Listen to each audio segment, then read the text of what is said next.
I'll get it, shouted my wife Sue, coming up the stairs. She was about to answer the doorbell.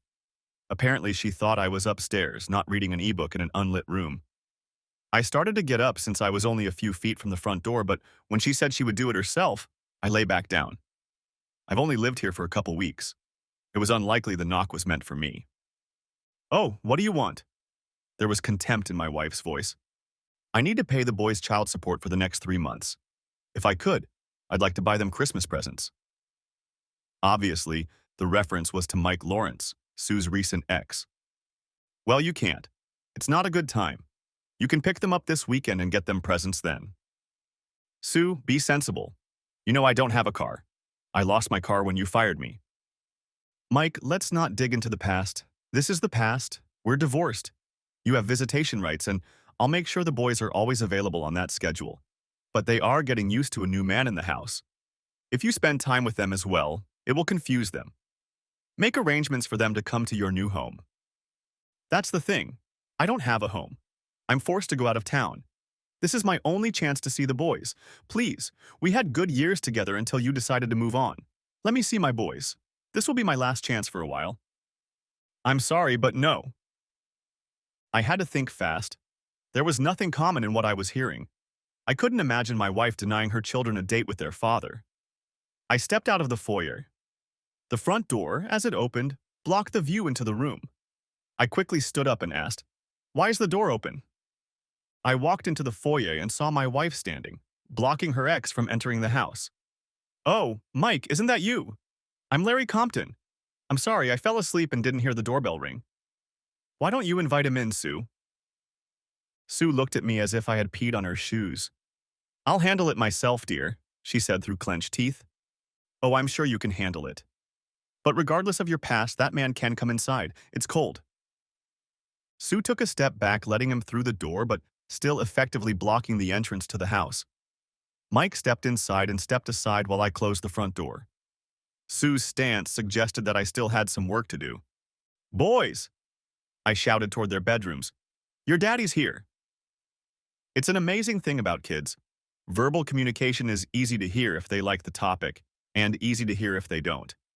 In an instant, they were both out of their rooms, down the stairs, and hugging their father. Sue looked on as if her current marriage was unlikely to last long unless her husband wised up. Mike struggled to hold the boys, a packed box in each hand. "What are these boxes?" the youngest boy, Billy, asked. Even at 6 years old, he knew that today was December 21st and that 2 boxes plus 2 brothers were presents. For the first time in my limited, to 2 meetings, including this one, interaction with Mike, I saw his eyes light up. He had a plan. "These are your Christmas presents, boys. I was hoping to hand them to you early." He looked at Sue. Both boys stared at their mother. "Can we open them now, Mom?" Tom, too old to be Tommy at 10, said. Sue looked like she was lost in the desert. Obviously, the answer was one, yes. She hated to say it, but couldn't think of anything else to say. I decided that since there was no way I could hurt myself more, she was already mad at me. So why not? "Sure, boys, that's a great idea. Why don't you go to the family room? Sue, could you make them some hot chocolate and give Mike a cup of coffee?" She knew she wouldn't look bad if she said anything else and smiled warmly. "What a wonderful idea. We can all sit back and watch them open it." "No, I think I'll escort them to the family room. And when you've gathered your drinks, I'll get back to my book. Now it's time for you 4. Sue hesitated but turned and went into the kitchen. The boys went the other way, through the dining room into the family room. Mike walked with them. I took his hand. He turned to me. "Mike, I heard your conversation. I have a condominium 4 blocks from here. Do you know Carling Towers?" "Sure. I'll leave you a key and a note on the porch as you leave. Please take it and spend the night there. I want to talk to you in the morning." "I don't understand why Sue didn't let you in. Will you do it?" "No, Larry. I don't like charity from a wife snatcher." "Mike, I promise it will cost you money and it won't involve charity. I'll leave a key and a note. At least read the note, promise me." "Look, I have a few minutes to be with my boys. Let me do that. After all, without your help, I wouldn't have either of them. I'll read your note." We walked to the family room. Mike had settled in with the boys and Sue was just about finished with the drinks and cookies. I went back to my room. I sat down at the computer. I didn't have much time to write a note.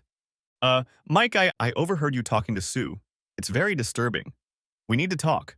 My idea of who you are has changed dramatically. I don't know how long your denouement will last, so I have to get this note to the porch quickly. Let me say this. I would never knowingly steal a man's wife. I'm told your marriage broke up, and it broke up long before Sue and I began our romantic relationship. I heard you quit your job to be away from her. You have no reason to believe me. But if you have no place to stay, enjoy my warm apartment for the night. Talk to me tomorrow morning around 8, and tell me I'm full of shit if you believe that. At least you'll have a good night. Use any of the bedrooms. I don't know what's in there from food and drink, but you're allowed everything. Larry. I printed out the document, took the envelope, put the key and note in it, and put it on the last step from the porch. The porch was 3 steps above the yard. I was sure Mike would see the note as he left, but Sue wouldn't see it from the door. I saw no chance of Sue walking him out. I could have written a longer note. It took the boys over an hour to handle the visit. I hope the note contained enough information. The temperature was expected to drop by dozens of degrees tonight. If the note didn't convince him, hopefully homelessness plus the note would. Shit. Shit. Shit. That's exactly what I was worried about. Sue's my second wife. We've only been married a few weeks, since the Saturday after Thanksgiving. Her divorce was finalized a few days earlier. My first wife and I met in college, she at Penn State and I at the Wharton School of Business. We fell in love, got married, and settled into a beautiful home in the country. We lived in Bucks County, Pennsylvania, but most of my business was conducted in neighboring New Jersey. My business is real estate development. I am great at raising money and bringing people together to revitalize neighborhoods in nearby communities such as Newark, Trenton, Camden, and so on. I have a gift for organizing these deals. We lived in affluence. Jane majored in education. She went to college because that's what one did after high school. She chose education because she loved children. That's just a polite way of saying she was looking for a husband. Truth be told, she was a bit of an uncontemporary person. She believed that being a wife and mother was as high an achievement as any other profession. When we met, I was struck by her atavistic views. But she was smart, funny, charming, beautiful, and a wonderful lover. Add to that the fact that she wanted to be a mother and a homemaker, for me, and she was irresistible.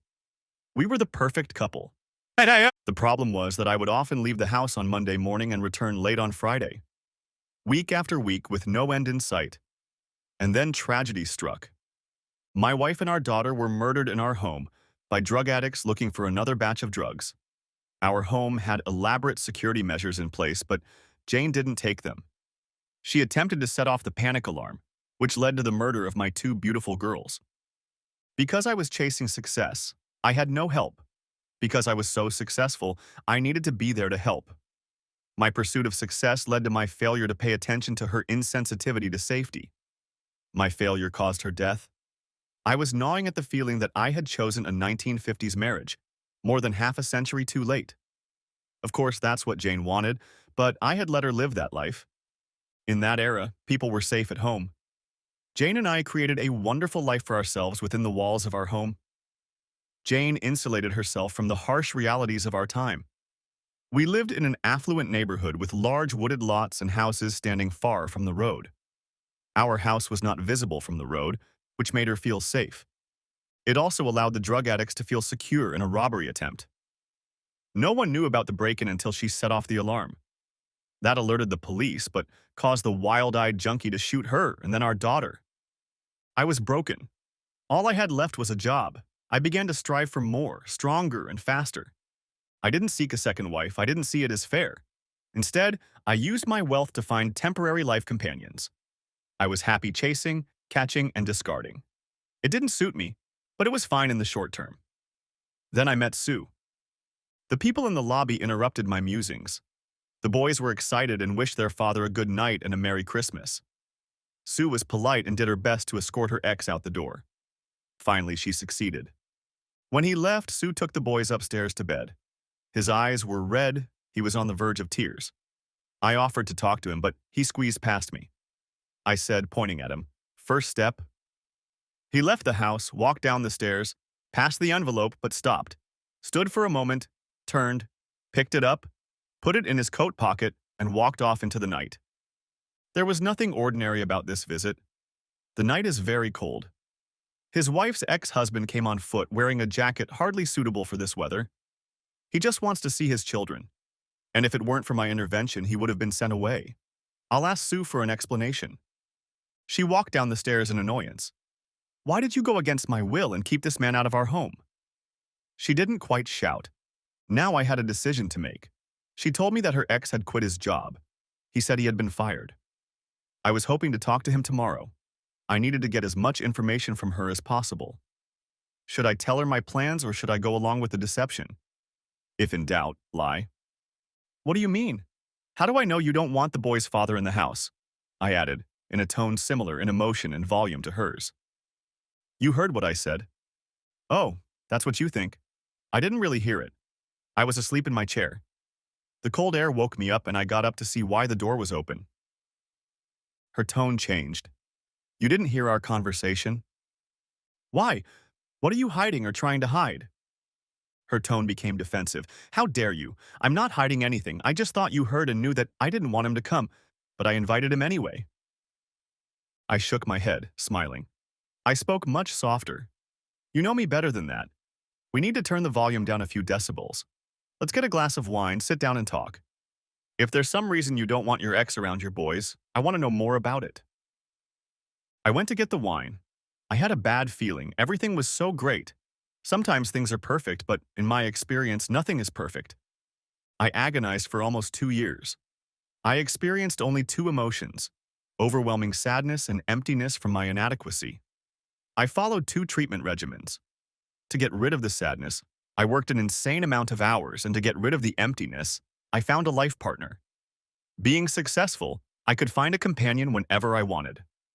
Almost all the women I dated settled for 1 or 2-time affairs. I didn't feel guilty about using them because they were using me too. As dissatisfied as I was with this messy existence, it relieved the emptiness and gave me the illusion of adequacy. I vowed that if I ever got another chance, things would have to be radically different. So I tolerated these hedonistic evenings. When I first met Sue, we had a great evening. I hadn't spoken to anyone in almost 2 years. Sure, business connections and seductions, but no conversations. Funny enough, it wasn't so much talking, per se. Sue would tell me about what she was doing, and I would tell her about what I was doing. But somehow, in describing what we were doing, we were talking about who we were. More than that, we were showing how similar we were. Now, we talked for a few minutes before introducing ourselves to each other. When she said her name was Sue Lawrence, I asked if she was related to Mike Lawrence. Her facial expression changed, and she replied, only by marriage, and paused. She became uncomfortable since I wasn't looking at her in a carnal sense. I didn't continue. We ended the evening with a handshake. I don't date married women, not even for 1 evening. She did not make it clear that she would have accepted the proposal had I made it. I thought this Riesling would be good, I said, holding out my glass to her. I apologize if my words sounded offensive. She paused, exhaled, and looked directly at me. No, I apologize for being defensive. I don't like my behavior, and I apologize. That sounds more like the Sue I married. Tell me why you don't want him in the house for Christmas. Boys have a hard time adjusting as it is. When we were both busy, they didn't have as many parents, but when Mike fell on hard times, it did them good. We never talked about him. What do you mean, hard times? When we first met, I asked Sue if she was related to Mike Lawrence because I was researching him as a potential business partner. Mike was a person whose skill set seemed useful to me. I researched some of the best people in town. Mike was the best choice for me. Then Sue came along, and to avoid complications, I crossed Mike off my list. Sue continued. Mike was the manager of the casinos, hotel, and stores in Vegas. When the casinos went into decline and the upscale town collapsed, he lost his job. The parent company wanted to move him to their top hotel in Las Vegas, but I had just been promoted to vice president of sales and didn't want to go. And that left him with nothing he didn't know how to do and no experience in, with a salary close to what he was getting. Since he stayed, wasn't that a huge commitment for you and the boys? Huge commitment or sacrifice, that's the question. He always made more money than me, and my promotion put me on the same level as him. My promotion was significant, and his demotion, well, it was devastating. He couldn't find his new role. And you fired him? Well, that was stupid, I said. I was asleep and hadn't heard anything. Maybe she wouldn't have noticed. Yeah, he worked 3 levels below me and wasn't a salesman. We wouldn't have been able to handle that in a marriage, let alone a divorce. She paused for half a second. Damn, she'd caught my mistake. But she continued. Apparently, she'd decided not to call me that. Damn. I'm trying to get her to be honest, and now I'm being told about the fact that I've overslept. On the bright side, she did admit to firing him. I suspect I would have said he quit too. Why show that you are callous to your new husband? On the other hand, I have to be honest if I want her to be honest. I wonder what she would think about the possibility of him staying to work with me. A first-class casino manager, he has experience in all things casino. Just the kind of person a real estate developer could use. He's already got things to do. Let him go. Her statement was too quick and dismissive. It was about getting rid of him, not helping him utilize his talents. I guess that was okay since she didn't care about him anymore. What about your boys? I don't know. I guess you're right. You and him working together scares me. Yeah, it does. I can't say I feel any different, but I've been limited in my abilities without a strong operative. Perhaps he is just that. There was a sense of rightness in her answers. She wasn't trying to deceive, and in fact, let me off the hook when she caught me being less than truthful. I needed to hear from her ex. I wondered if he would talk to me. He called me a misogynist. He thinks I had something to do with her deciding their marriage was over. I might not even find him tomorrow. Sue passed that test, but I missed my chance to learn more. She smiled and hugged me. You're cute. I noticed it right away. This tough businessman has a soft core. It would be great for the boys if he lived here in town, and if he's right for you, it would be even better. How did what she had just told me relate to my own memories? The first time we met, we made it work. She was wearing her wedding and engagement rings, so I didn't flirt. But we found common ground. I was relatively new in town and was here because of the recent decline of casinos in town. It was a fad, but the bad Eastern weather had brought the big money back to Vegas. We met at a bar across the street from the headquarters of the manufacturing company she worked for. She was vice president of sales. I didn't get back to that bar until a month later. Of course she was there. She was without a ring that time. We had a brief conversation about her marriage coming to an end. She was worried about herself and her sons. What did she say? I don't remember. I think there was a lot of emotion in her voice and her words were not as troubling. I think she said her husband had lost his job. It was at a casino hotel. So he was working for her. Why didn't she mention that? On the other hand, I can't recall us ever discussing anything substantial about her marriage. We talked about our future, not her past. Sue was the first woman I met who seemed to be able to heal the rift in my heart. The fact that Jane stayed home and lived for her marriage and child made her vulnerable. Sue had no such vulnerability. I was sick of one-night stands and a long line of nameless women. They didn't deserve it. Hell, I didn't deserve it. And until I met Sue, I just couldn't help myself. Sue was going to be my way back. I went from conquest to dating only one woman as often as I, or she, could. For us, the frequency of dating could be 3 days in a row, and then not repeat for 3 weeks. During the time we were dating, we managed to meet twice while on different business trips. I fell madly in love with both Sue and the very idea of Sue. She was independent, self-sufficient, driven, not to mention completely relaxed in bed. Funny, but that's exactly what our relationship was like. I was so happy to meet a woman who was so different from my late wife. The more I got to know Sue, the less the memories of Jane plagued me. At first, it was all about our business, if you think about it. At first, I saw her as a great businesswoman who was interesting to talk to about building an empire. She took the first steps toward us becoming something more. She didn't need to be seduced. I was in a bad place. Was she in a bad position too? Or was I a good step up from the loser husband? I'm good at what I do because I look at everything with jaundiced eyes. Are those really the eyes I want to use now? She has now admitted that she fired him after he told me he was leaving. What else? Sue, this is no way to celebrate our first Christmas. Santa left you a present in my underwear. Santa, and what makes you think such an act is my gift?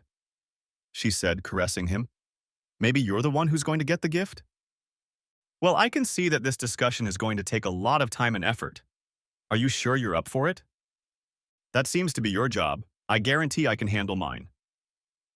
We retreated to the bedroom and made every effort to find out who had gotten the gift.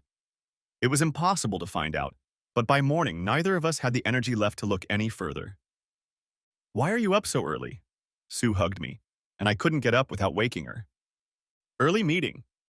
Larry, you don't know anyone who meets this early in the morning. What's the matter? Sue, I want to discuss a new operating idea. With my ex-husband. And heck, there's bound to be a downside to marrying a smart man. She guesses it by what time I get up.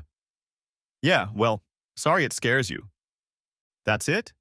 You want to know about him and me? Now it's time for sleight of hand or mouth. Sue, last night this guy called me a wife snatcher. I don't think he's interested in discussing his past wife's marital problems with me. True statement. Of course, I was going to do my best to change his mind.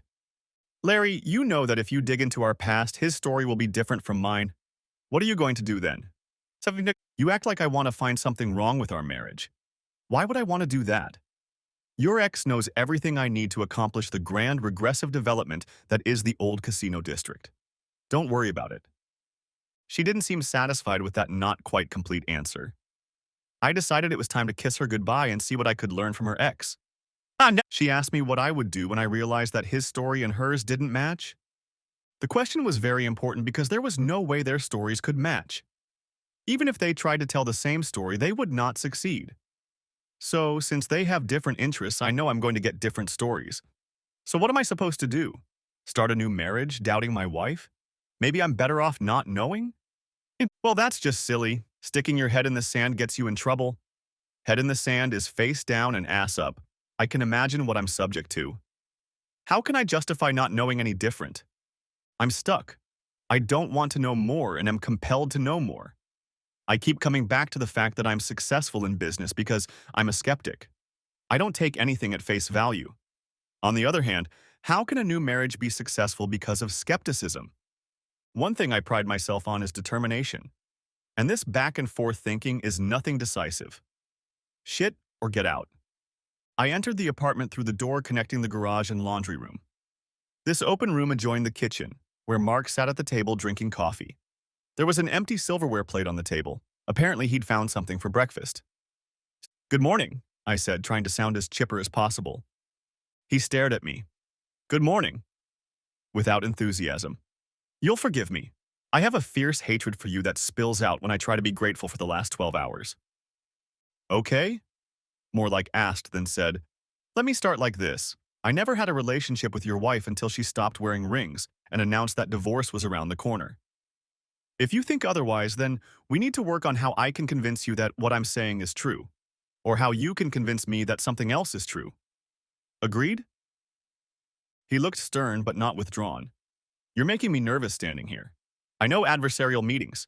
Get some coffee, sit down, and you and I will try to figure out what we need from each other. Do you agree? I didn't answer. I poured coffee into a mug and sat down. He's experienced. His face warmed without a smile. That's better. First of all, I can't thank you enough. Sue wasn't going to let me see my boys, and I'm leaving here tonight. I only have a couple dollars and a small personal credit card left, almost completely maxed out. I was worried about how to get to the motel and whether the card would allow me to stay the night. If not, I was walking to the airport. No matter how cold it was, I could freeze to death. You're a bright, successful guy. How did you get into this situation? I saw the wheels turning. He pondered what to say. Before I answer, let's shake hands and agree to be honest with each other. I won't hold you to your first statement. You made it before we agreed. I immediately extended my hand. I swear I will be honest with you. My earlier statement still stands. I now give you my word that that statement was true as well. It may take us some time to believe each other. Liars swear to tell the truth, but this is a great start. I thank you for the offer. We shook hands, a very firm handshake from each of us. We looked at each other as if that might help us see the truth. An observer might have believed that we were both honest. I wasn't sure of that, and I knew he felt the same way, but it was a start. I kept looking at him. If he wasn't playing poker, he certainly had the face for it. He continued. I don't want to talk about why I'm here. I'll tell you the last verse. I've been unemployed for almost 2 months. I rented a cheap apartment, was one day late on my payment, and the landlord wanted to kick me out.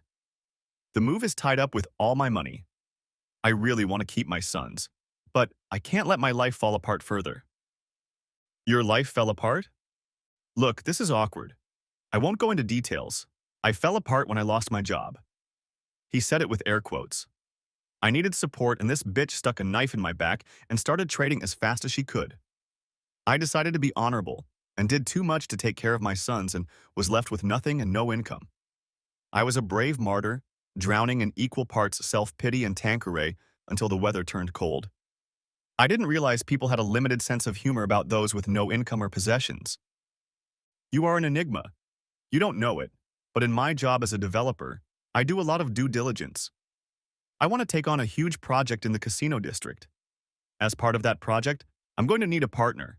I have checked out several people who have held high positions, and you were one of them. I was very impressed with what I learned. People like you don't usually become homeless. His back straightened. Screw you. My type doesn't usually have his wife stolen. Your type does. He's so serious that I have to remember it's not a lack of emotion, but the ability to mask it. I see. I apologize for that. We should leave it alone. I accept that. You are free to question me, but I continue to assure you. I pursued the woman who told me she was no longer attached to him. She sued me right before Halloween and fired me 2 days later. I didn't contest it, gave her almost all the material possessions and the boys all my share of the money. The divorce was finalized 30 days later. Unless you started stalking her in the early days of November, she was very much married. From the look on his face, he's telling the truth. I have to tell him my truth or he'll leave. I wasn't wrong in my calculations. This is the guy I need. We met right after the first of the day. It was just a meeting between coworkers, no different than you and me meeting. I saw her again about a month later. She wasn't wearing a ring. We'd been dating as a couple since March and became lovers in April. A whole 6 months. She was planning her exit strategy, and I'm not sure you weren't planning with her. I'm not going to repeat the mistake of last night. We took an oath to be honest, and I'm going to be honest. Mike, I'm looking at the opposite side of the same coin. Why did she hold on to her marriage and at the same time pursue me? Could there be a legitimate reason? He listened to those words. It could mean he had bought it. It could mean he was pondering it. Let me switch. If Sue doesn't complicate things from my background, you're the person I want to work with. What if we go forward? Why the hell should I want to work with you? Well, in order of importance, I'm here in town and so are your guys. And then there's this opportunity. You can make enough money in a few years to become a rich man. We can develop a big chunk of the city in different ways, each supporting the other. As I spoke, he leaned forward. The idea intrigued him. A lot. Think more broadly. Why develop individual lots? Develop the city. Bingo, I hit the mark. He's really passionate about this. I can get to know him professionally. Then I can learn about Sue and him. No one has ever taken on a project of this magnitude before, but I like the sound of it. Can you give me a concept to sell? His eyes lit up. As the city fell into disrepair and the casinos crumbled, I've been thinking a lot about what I could do. If you give me a month, I can prepare something official. Let me ask you, how much would you pay for such a job? Well, that's the thing. It's a concept. And in my business, you don't get paid for concepts. I'd offer you to live in this apartment for free. I'll provide the car. I'll pay your expenses and say $1,000 a week. When we have a concept, we'll do some sort of partnership, say 60/40ths. His expressionless face was replaced by pure anger. I apologize. But you took my family away from me, and now you're going to pay me pennies and expenses to grow your business on your word of honor for a big reward. You must think I've already gone over the edge. I held my hands out to him with palms up to bring the emotion down. Okay, you get my point. Trusting me, with air quotes, is not on the list of things I expect most from my partner. I'll contact my attorney. I'll have him draw up a contract. I'll provide what I've described so far, and you'll retain ownership of your concept. When we meet to analyze it, we'll decide on a partnership. Larry, this is crazy. I have to tell you that I don't like you and I don't trust you. You're talking about a partnership equal in commitment to marriage, and by the way, that's why I don't like or trust you. He paused, shook his head, sighed, and looked directly at me. And yet there's an appeal to that. Tell me why me and why now? Don't puff your ass up. Tell me straight. Look, I saw your sons' faces when they came to you. I also saw your face. I realize that if you have a chance to be in the same city, you'll do anything to be with them. I have a feeling about you. You really were my choice until I started having an affair with your ex-wife. I hate to say it, but your story is truer than hers. Maybe we're not contradicting each other. Mike, I have to determine if she and I were meant for each other or if I was a convenient stepping stone on her way up. It couldn't be more personal. I'm sure I can work with you. If it turns out she did you wrong, will you be able to get over her betrayal? He smiles. It's a, I know something you don't kind of smile. Of course. Screw it. I promise to be honest. I know she has no chance of not betraying me. Does that mean you betrayed me? Not necessarily. Her betrayal is a fact. Yours is a question. If I realize you've betrayed me, we're in trouble. I liked that. Then to be honest, I don't see the problem. We looked at each other and silently decided that this was as good a place as any to end the discussion. I decided to go back to discussing business. Can you tell me about your concept for developing the city? The same gleam appeared in his eyes as when I met my sons. You've seen the writing on the wall for almost 2 years now. Casino gambling couldn't work here with the scale of development we had. It was a vicious downward spiral. We couldn't attract big enough money. The gambling was getting smaller and smaller. The famous entertainers stopped coming. The expensive stores and restaurants couldn't survive. It was like a train wreck in super slow motion. Snap! During that time, I was trying to figure out how the neighborhood could be saved. I had a great concept. Unfortunately, it had nothing to do with gambling or hotels per se. So my company just laughed when I brought it up. Enough introductions. Okay, so what's the deal? Our cities are in a mess. People are fleeing bad schools, too much pollution, lack of greenery and safety to live in the suburbs. But the suburbs have their own problems too. So what will it take to get people to live in the city again? He counted on his fingers. 1. Great schools, not good or above average. Great. 2. Safety. I mean being able to walk around at 2 in the morning with a handful of money and not get mugged. 3. Structure appropriate for life in the 21st century. You can do that in a compact neighborhood, but not in the suburbs. I apologize, but those 3 things are much easier said than done. Talk about pie in the sky. I don't think so. We have to change expectations, but let me put it together and I think you'll agree. I don't know if I believe that, but he certainly does. After all, the idea doesn't have to work, it just has to sell. The question is, can he give me enough to sell it? As strange as it is to say, I think our personal problems can be solved by working together. I have to say, I like that a lot. His face frowned slightly. That's an odd thing to say. Obviously, he's not as sure as I am. I walked away feeling good. I put Mike in touch with my office and arranged for a rental car, office, staff support, and all the details so he could start work immediately. We agreed to communicate often, but not meet formally for 30 days, when he would have an offer. In the meantime, I had to decide what to do with Sue. Obviously, she had lied to me. If she didn't admit it, we were going to have a problem. The first thing to do was to find out if she would tell the truth. And I surprised Sue by entering the house a little after 11 o'clock. Wow, you're here early. What happened? I decided to take my wife out to lunch. The boys have a half day of school today, that's why I took the day off. I need to pick them up. Could you have lunch for 4? Sure. But I want to talk to you about Mike. She immediately blushed. Damn, why couldn't I have waited until we were talking to broach the subject? Larry, that's a great suggestion. Let me give you a little warning. I have, you might say, not always been honest with you while we've been dating. But I promise you that everything I said was closer to the truth than not. I love Mike very much, but I've loved you more almost from the first time we met. I owe you an explanation for why I did what I did. Will you promise me that you'll listen to me? I smiled widely and visibly relaxed. She's going to tell me everything without even suggesting it. That's a great sign, and we're going to be fine. Of course, I wasn't so wrong about her. Sue, this sounds like exactly the kind of conversation I want to have. I'm looking forward to it. We got in the car and went to get the boys. With the 4 of us left, we went out for pizza. And what else? I was distracted from the conversation for a while. My thoughts were wandering. What could she have told me? How could I believe it? She's the VP of sales for a reason. She can slip you shit and make you believe it not only smells good but looks good too. Now she's saying, I lied, but for the greater good. It could be the truth, or it could be another lie for her own good. How can I tell? She's also smart. She must know that if I catch her in a lie, she will be in trouble, or our marriage will be in trouble. So she has to come clean, or pretend to come clean. Cynicism helps me in business, but is this a time for cynicism? We just got married. We are so right for each other that maybe she just fell in love with me and had to find a way to discreetly let him down. That's the scenario you want to believe. That's what every sucker thinks. Larry, you're an idiot. You thought she gave you the right answer and now you think it was a contrived answer. Cynicism is one thing. Indecision is another. Sue suggested that we wait until the boys were tucked in for the night. She wanted to meet in my room.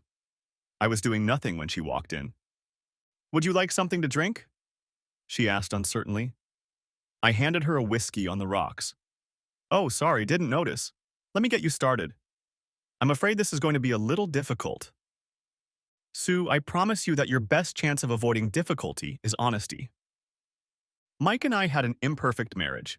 We hid it from ourselves and each other by working hard and succeeding in our business. A couple years ago, the casino started failing, and Mike didn't handle it well. What do you mean he couldn't handle it? He tried to find a balance between what I wanted, what the boys needed, and his job, and ended up doing none of it. Of course he was right to choose those priorities. Not really. She fidgeted, trying to get comfortable. What was making her feel uncomfortable? You'd think it would. But we didn't used to do that. When things were good, he would tell me his problems and let me find what was best for me. When his world was falling apart, he withheld information and tried to figure out what was best for me. Why didn't you point that out to him? I pointed it out for over a year. He denied that he had any problems, denied that he was trying to figure out what was best for me, and we had complete privacy in the bedroom. We found ways to be happy even when we were unhappy. The problem was that he kept us from facing the big problem, and it consumed us more and more. The big problem? An imperfect marriage? The big problem was that we were compatible, but we never loved each other. Think about you and me. We're having this conversation doing each other. Mike and I never did that. Was that before or after you and I met? Before, I was just getting to that point. That's the part I'm really not proud of. The first night I went to blow off steam, I thought it was completely innocent. I really convinced myself that I just needed to be alone and that's all I was looking for. And then I met you. Was that your first night out? It was in the sense that I didn't have to be away from home because of work, but decided to be alone. That encounter convinced me that I wanted to get to know you better, and the next time we saw each other, I took off my rings. Why, Sue? Can you tell me why you said your marriage was over? Larry, I don't know how to describe it because I don't have a consensus. On the one hand, I would say I want to be who Mike was, and I want to help him get back to that. On the other hand, I'd say you knocked me off my feet. I found the man I've always been looking for, and poor Mike has been sidelined in my life. She looks me straight in the eye. Her posture tells me she's telling the truth. After that night, I tried to convey to Mike that we had to take matters into our own hands. I was promoted to vice president, and I thought it made sense to base all of our actions around that. I even suggested that we might have to live apart for a while so he could find a suitable job. But he was just musing. He and I were good together. Not great, but good. Plus, we'd been together for so long and we had boys. I didn't want to let that go. But I saw that you and I could potentially be together. I knew I was going to let it go. There's a lot packed into those words. Too much time had passed between the time she took off the rings and the actual divorce. Were you lying to me or to yourself? Were you telling us both what we wanted to hear while you were deciding the best course of action? Larry, I have to say it looks that way, but it was unconscious. Mike and I had a great relationship. He was the love of my life. And then he stopped being. It happened over the course of a few years, like I said. You can't just turn it on and off. I thought I was protecting him. Protecting him? He was lost. The hotel fiddled with him for a year. First, they agreed to change his job and keep him on a tenth of what he was making in the good years. Then they backed off on that. He ended up trying to go into sales, which he wasn't cut out for. He said he was reinventing himself, but he really wasn't. His heart was out of place. We were falling in love with each other, and I had to give him time to realize he was on the wrong path. I was letting him down gently.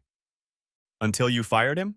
Same. He couldn't work 3 levels below me since we were going through a divorce. As harsh as it was, I did the kind thing to get him to move on. And now what? Nothing has changed. We've grown to love each other. I wasn't in a hurry to tell my husband. I hoped I could keep from hurting him before moving on. For years, whenever I had a problem, I consulted him. I had no one to point out the obvious. You can't break up a marriage and not hurt someone. But I did break it off. We are now married. My choice is obvious, even if I made it poorly. You told me you didn't talk to him, and now you're saying he would have been your counselor. We didn't talk. I said that if I wanted advice on how to fail my husband, I would choose to talk to him. It didn't make sense. It didn't make sense to avoid talking to him all those months. Words couldn't change anything, I told him. I'm sorry I avoided it. We looked at each other, not assessing where we were, but rather assessing that everything had already been decided. She's right. She should have told him sooner, and I don't think the delay matters. What matters is that she told him. I reached for her, we hugged, and then we kissed. The physical act was to show that I accepted her words.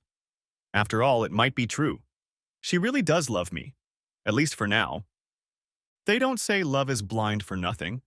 The facts are obvious enough, and they point to Sue playing with 2 men while she decides which one is better.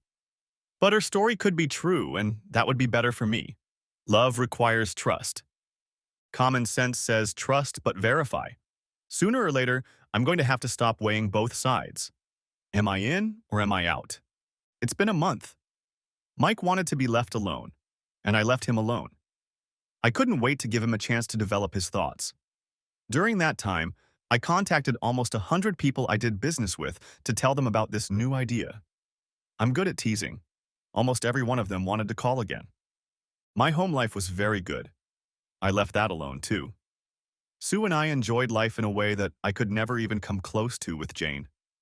The fact that we were both in sales allowed us to support each other, offer advice, and, best of all, genuinely enjoy each other's successes. Our passionate discussions often led to passion in the bedroom. Convincing the vice president of sales to do something out of the ordinary would have been very appealing. But she didn't need to be persuaded to do anything. She usually brought it up on her own. One place I didn't succeed was in building a relationship with her sons. Don't get me wrong, they're great boys. Maybe it's because they are boys, but they seem to prefer their father's company. One Saturday morning after Mike picked up the boys, Sue came to me. Larry, I need to have a serious talk with you. That sounds ominous. No, not really. Although I really want your advice and I'm afraid of what you might think. Oh, so it's not ominous. Let's go sit in your office. Sue has a habit of discussing difficult topics in my office. It's as if she thinks that if I'm more relaxed, I'll be more receptive. She may be right. We sat down and she got right to the point. I was talking to Mike about the boys. You can see that they prefer to be with him. Sue, you've seen me. I do my best to make them comfortable with me. I have to say they are wonderful kids. I think we're making progress. Yes, in a way, that's part of the problem. If they were to list their favorite people, Mike would be unequivocally #1, and you'd be in the top 10. And me? Maybe in the top 50. They see me as the bitch who ruined their family. They're just boys. Give them time, you're a good mom. Maybe, maybe not. Here's what I think. The boys prefer Mike. The boys need to live here. What if we switched houses with Mike? Are you sure you don't want Mike and I to switch places? What? No, I didn't even think about it. I was afraid you'd think I was a terrible mother. After all, that's exactly what my sons do. She began to cry. Women cry. Some cry a lot. I had never seen Sue shed a single tear. I went over and hugged her. She was shaking, upset beyond belief. What's the matter? I'm ambitious. I work as hard as anyone else. What kind of mother does that, when her own boys favor their father, who would want to just give up on them? Will you cast me aside because I can't hold my own sons? She sobbed. Sue, one of the first things I liked about you was your ability to see things as they are and balance your personal and professional life. Your ambition isn't bad, and it's not going to change. You want the best for your boys. Someone who is a problem solver can see the best solution in what you have proposed. Sue visibly calmed down. I thought I could have it all. I won't survive if I end up losing you too. Tell me you understand. I do understand. I really do. It cost you a lot of effort to tell me that your boys are better off with their father. I think they are. We're in this together. And if we never break that, we'll be fine. We were still in an embrace, but she relaxed. We were relaxed. I called Mike and suggested we switch. He was over the moon. He surprised me by saying he wanted me to come over on Wednesday and see what he had prepared. He wanted to start at 8 a.m. Ugh, these workaholics are always too eager to get started as soon as possible. As I pulled up to my once and future apartment, I decided not to pull into the garage. Mike was living there today. I walked over and knocked on the front door. It felt strange knocking on what was and would be my own home. Mike walked quickly to the door. He was ready to speak. The door opened and he began his speech. I have several sketches, including a few that I made myself. I didn't want to give one person enough information to show what I'm planning. Nowhere else is there anything like what I'm about to show you. You are going to be thrilled. God help me. It's 8 in the morning and he's starting to wind up without any introduction. I need to slow him down. Hi to you, too. I'm fine, thanks for asking. Sure, I'd love a coffee if that's okay with you. Mike laughed a deep and powerful laugh. I'm so worked up. I haven't slept in 36 hours, to be honest. He ran a flat palm over his face, from his eyes to his chin.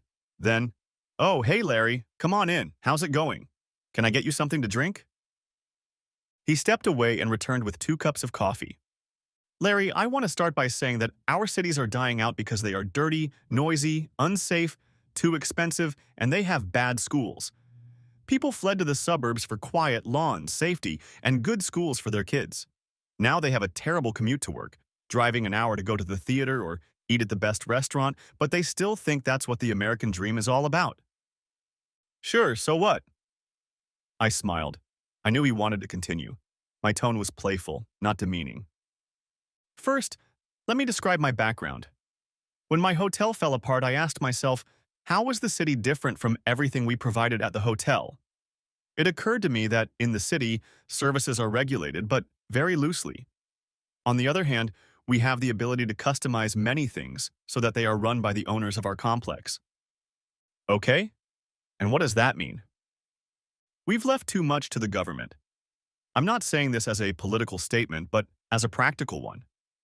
Education, security, and everything else. The government's role is terrible. Worse, they blame us for their failures.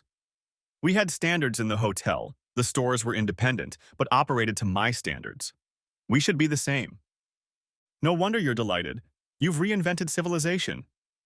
Larry, less sarcasm. It's simple. Everything I recommend already exists and is in use. The difference is that we're doing it for the public, not to the public. Everyone pays for the services, everyone benefits from them. They are privately run.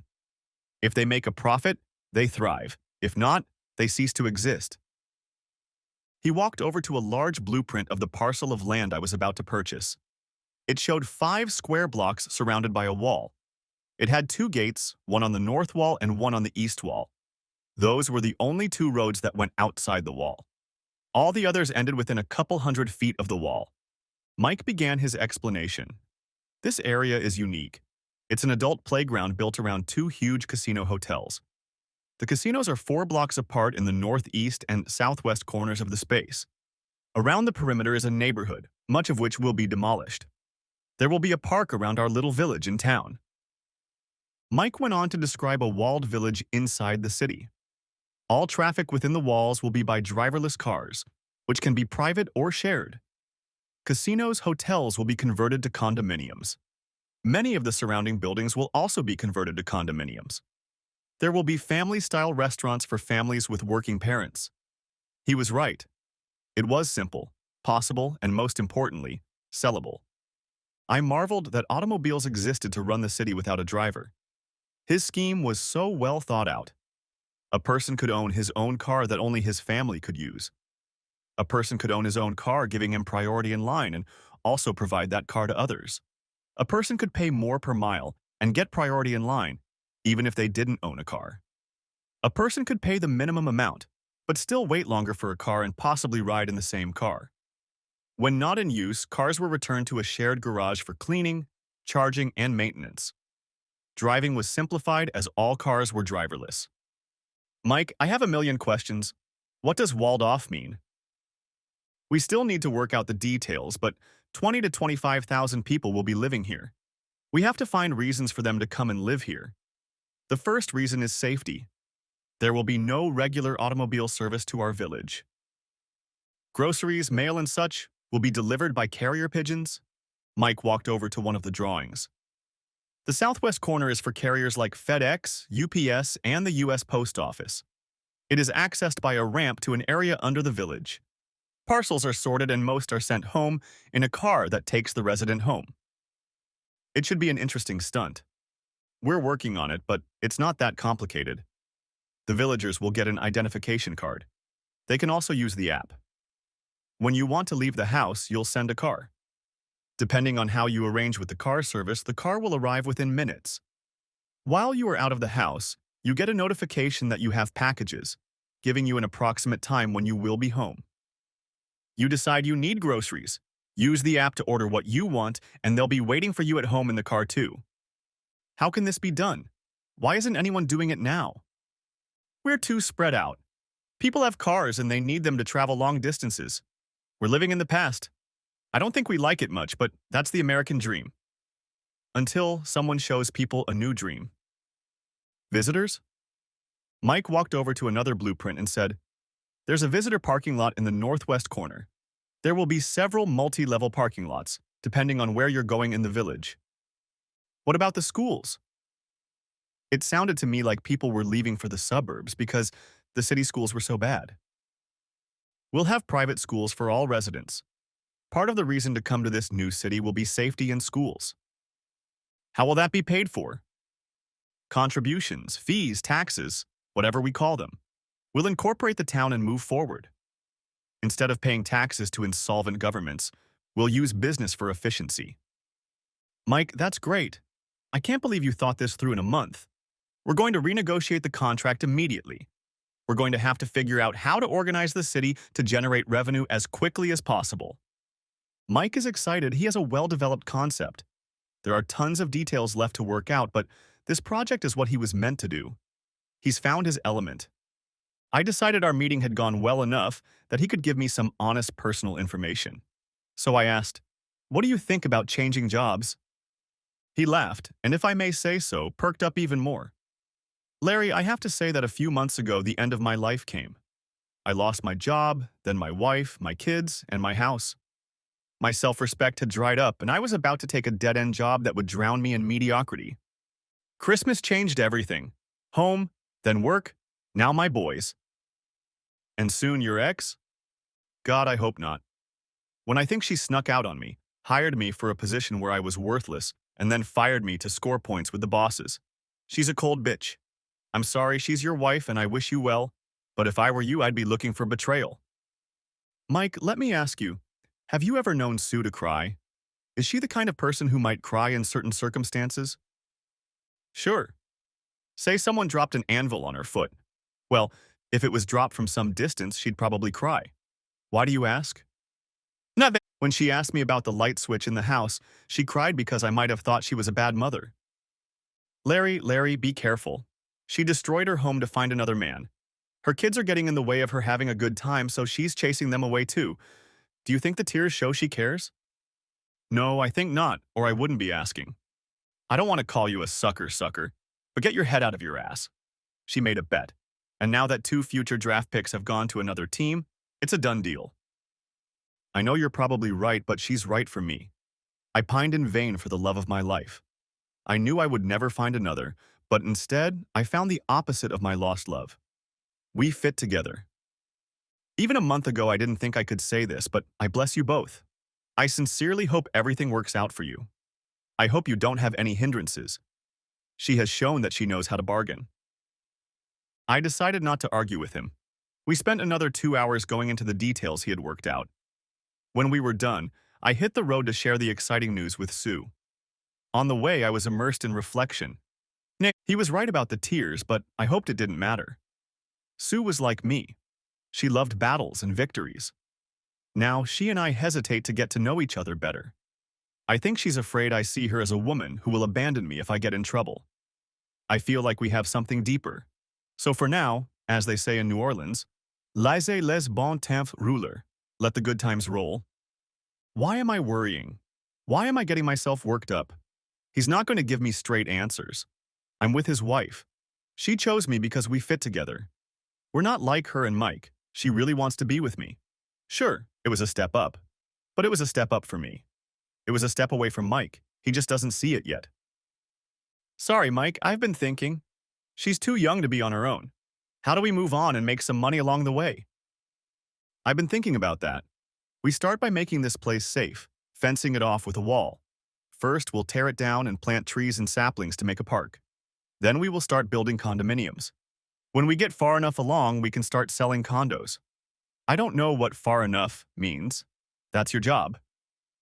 And then there will be infrastructure, I asked. Infrastructure? We'll need to buy, maintain, and operate a private car system. He immediately replied, no, the car system will be owned by private individuals and some entrepreneurs. We would like at least a couple of them to compete with each other. If the system is owned by the public, we all share the risk. With private ownership, the owner takes the risk and gets the reward. Think of a driverless cab. What about grocery stores, dry cleaners, restaurants, and so on and so forth? The old casino is being turned into a shopping center. It can accommodate all of those things. We'll be renting that space. Pretty standard stuff. It should go easily. And it could also start providing early cash flow. Oh, but it's not standard, at least not all of it. Consider this. Mr. and Mrs. Resident have 2 children. They live in an apartment above the old casino. Mr. is a stockbroker and works outside the city limits. Mrs. is a travel agent and works from home. Their 2 children are in 2nd and 4th grades. Today, they never go to a restaurant. By the time you get the kids in the car, drive, find parking, and get to the restaurant, it's bedlam. In a new city, they can expect the following. The school drops the kids off at the entrance to the children's condominium. Most of the children are picked up by various daycare workers. Some go to the transportation stop and wait to be taken home. Mrs. Resident takes the children to daycare 3 days a week. She is able to work later, and this allows her to get clients on the West Coast. Mr. calls and says he will be home at 6:30 p.m. Mrs. calls the family restaurant and orders dinner for 6:45. At 6:20, Mrs. picks up her car, which takes her to the nearest driveway of the daycare center. She picks up the children and they all drive to the restaurant. Mr. has a car. He drives it to the parking lot on the perimeter of the inner city, locks it, and the driverless car takes him to the nearest entrance from the restaurant. Everyone arrives around 6:30 p.m., sits down, says hello, talks about their day for a few minutes while he drinks a martini, and she drinks a V&T. Then dinner is served. All 4 of us head home at 7 o'clock. Are we going to be able to do all that? It's going to be tricky. People don't take their kids with them because of the hassle. Now, for 2 working parents, eating out will be less of a hassle than eating at a restaurant. No groceries, no cooking, no cleanup. The kids won't be bothered because it will take minimal time. It's as simple as that. Also, since a lot of them stop in there on their way home, the menu can be simple. Meatloaf, PB&J, hamburgers, hot dogs, and it will keep costs down. I don't know how long we talked, but for every question I asked, he had at least the concept of an answer. I don't remember ever getting such a high from a business discussion. I wanted to celebrate with Sue. While I called her, Mike brought drinks for me and for him. Sue, put on some nice clothes and make a reservation for 8 o'clock tonight. We're going to celebrate. Mike came back into the room and I saw how drained his face was. Holy shit, there really is a big hole in this partnership. Sue, hold on a minute. I put my hand on my phone and asked if Mike wanted to join us for dinner. It was crazy, but I figured it would be more polite that way. Well, if by we you mean you and the serial killer, then sure. If by we, however, you mean my wife, then you must be joking. I held up my hand for him to pause. Sue, I'll be home around 7. I'll see you then. Bye. I disconnected the call. What a day it had been. There would be at least 20 different developments in this project. You could make a fortune out of this. My euphoria was drowned out only by the fact that my partner's ex-wife had made it impossible for him to have a relationship with my current wife. The fact that the two were the same person meant that trouble was lurking, but who knows where? Perhaps because he wants to lull me into a false sense of security. When the project is up and running and I can't afford to lose it, he'll trigger it and bring her back. No, that's not going to happen. That's paranoia. Maybe we'll have a slow launch. While I'm underground all day, every day she'll find herself a different Mr. Right Now. That's paranoid. That's enough. I have to get out of the game. I love her, and she's my wife who, by definition, I trust. Or not.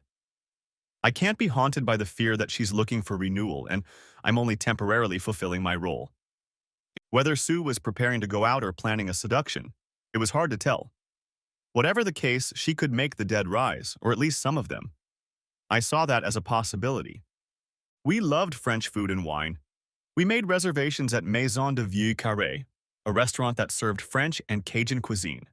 The food was great. Even better, the conversation was uplifting. As we left, we summed it up. Larry, I've never in my life seen someone so excited and nervous at the same time. What's the matter? I looked at her and forced myself to smile. Sue, I'm trying to trust you, absolutely. It's hard. She threw her head back and laughed. Difficult? I'd say impossible. I wish there was something I could do or say, but there clearly isn't. I should have hastened the end of my marriage, but come to think of it, I dissolved it after all. What am I supposed to do now? Well, I'm sorry, I meant to say that was a rhetorical question. I can live every day to prove that we're a team. I'm sorry Mike lost it. I'm sorry that I decided I couldn't take his discouragement and moved on. But I did. Now that we're married, I want to prove daily what you want to know. Unfortunately, there is no other alternative. We hugged and said that as long as we were faithful to each other, neither her past nor my past mattered. Everything would work out. Mike and I had reached a turning point. We made a pact. Sue was his past and my future. Her name never came up. While we were negotiating, Mike said our project would make us very rich.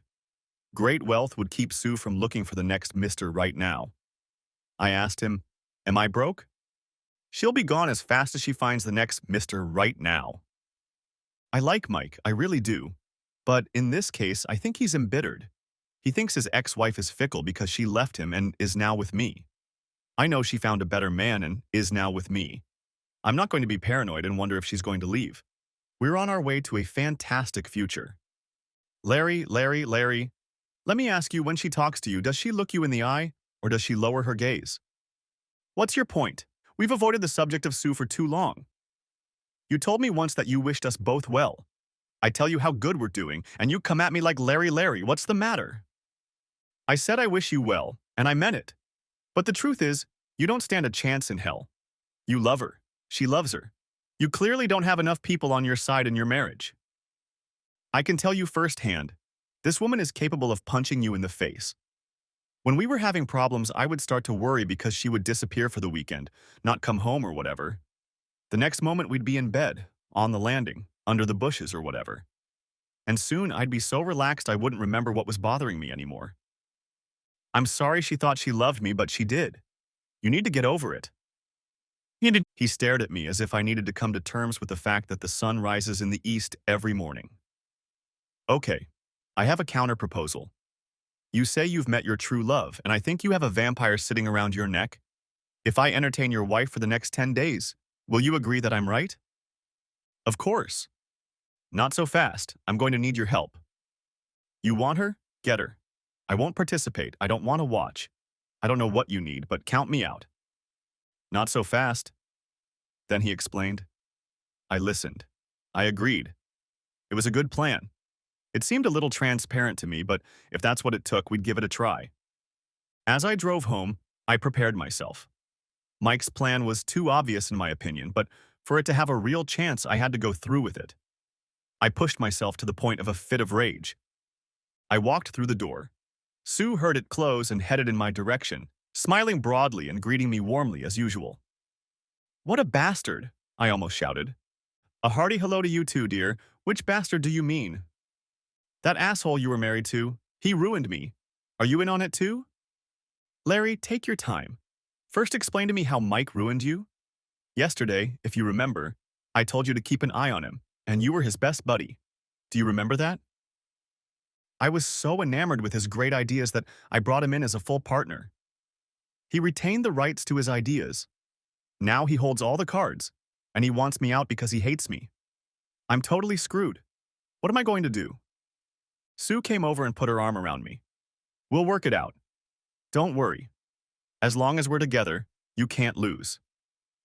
I really don't know how she can hold me and at the same time loosen my belt and pull my pants down. I do know how she can change my outlook after I've dropped my pants, though. Within a couple hours, I was already convinced that life was a success. 5 days passed.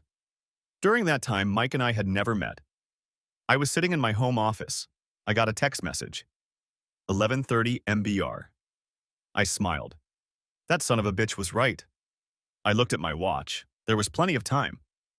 I got in my car and drove to Mike's house, parking at the entrance. Getting out of the car, I walked to the front door and quietly opened it with the key I still had. I walked up the stairs. I heard familiar sounds. I walked up to the master bedroom. Mike was kneeling behind my wife, ass up and face down. Her moans and the sheets clenched into fists made me wonder if my technique was that good. She was screaming, but her cry was muffled by her face in the pillow, and yet it was clear she was saying, "Give it to me, Mike. I miss you so much." The alarm clock on the bedside table showed 11:30. Mike looked over his shoulder, saw me, and smiled. "I'm almost done. Do you want to try it with a slut, or are we going to go through those rooms?" Sue twitched. She heard him. She jerked and tried to pull away, but Mike held her firmly by the hips. "Larry, I can explain." "I'm sure you can. The problem is Mike can too. He explains that you're an unprincipled whore he bet he'd sleep with in 10 days if I told him he had the upper hand in our partnership. Whatever your explanation is, his is clearly better. By the way, Mike, I hope you're not going to rub it in that it only took 5. I'll be downstairs in the office. When you're both in decent shape, we can talk downstairs." A movement was heard upstairs. It seemed the shower and the master and guest bedrooms were being used at the same time. I suspect I was the one who was interfering with the showers being used together. Mike came down first and joined me in the room that used to be my office. He smiled. "You timed your entrance well. I was already finished and she wasn't. She started babbling at me as soon as you started down the stairs. I told her that whatever she wanted to say, she could say to both of us. Mike, no matter what, I wish things had turned out differently. She and I are really good together." Even though I knew everything, I was more than sad. "Well, you're new to being dumped by her. You'll feel differently after a while." We were chatting about our project, and then Sue showed up. She was dressed but not wearing makeup, and her hair was still damp and gathered in a ponytail. Mike and I sat on either side of the room, and she could only look at one of us. She turned her back to me. "Mike, I knew we were meant to be together. As good as Larry and I are, you and I have all this wonderful history and 2 beautiful boys." She paused and I saw her shoulders shake, but when she spoke again, her voice broke into tears. "Give me another chance. I came running when—" Sue stopped because Mike was staring at the ceiling. I knew where this was going, even if Sue didn't know it. "Mike, why are you looking up?" The crying and sobbing made me think an anvil must have fallen from the ceiling. I didn't— Sue was clearly puzzled. Now it was my turn to interrupt her. "Sue," I said, and she turned fully around to look at me. "Mike thinks that if you wanted to appear sincere, you wouldn't resort to tears. Although I have to say, you're pretty good at them." Mike uttered behind her back, causing her to turn around again. "Masterful, but all in vain. We're going to run another combination in our lodgings. You can go back to the condo. Larry will be living here." I decided it was fun to twist her around my finger and continued the conversation. "Living here is a strong word. I'll have you serviced in a couple days. Then we'll start figuring out who gets what and who lives with who. I thank you for pulling me out of my depression. It was fun while it lasted. Now I thank you for leaving." I could see the gears in her head stirring, trying to figure out if there was any way this could be pulled off. She shrugged and, seeing no alternative, smiled, looked at Mike and said, "I really screwed up. I lost faith in you." Then she turned to me. "You really screwed up? You've lost faith in me." "That woman knows how to sell, I'll tell you," Mike said, smirking. "Are you buying?" I smiled back. "Been there, done that." She shrugged. Mike, I admit I was stupid when I lost faith in you. When you asked, I really thought you wanted me back. And even though I knew Larry and I could have a great life, I wanted to correct that mistake. She turned to me. Larry, we had everything. I am what you needed, and I would never lose my first love again. But you had to throw me away. I wish you both well. You don't know what you're losing. She walked out of our lives. I looked at Mike. What a great partnership we're going to have. We complement each other so well in business, and we both saved each other from a failed marriage to a mercantile whore. True, it was the same mercantile whore, and we both used adultery as a method. But it worked. He laughed with me. In his eyes, however, I saw sadness. Obviously, her words had hurt him, and he wasn't sure if leaving her was the right thing to do rather than bringing her back. Poor guy. How could he buy that shit, and why did I feel the same way? The end. Thanks for watching. Hope you enjoyed it. Subscribe to my channel and watch for the next video.